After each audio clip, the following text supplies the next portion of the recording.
Lumaking salat sa yaman,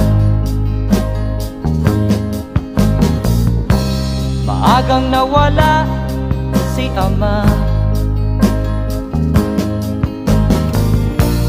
Ang ina ko na may mahina na,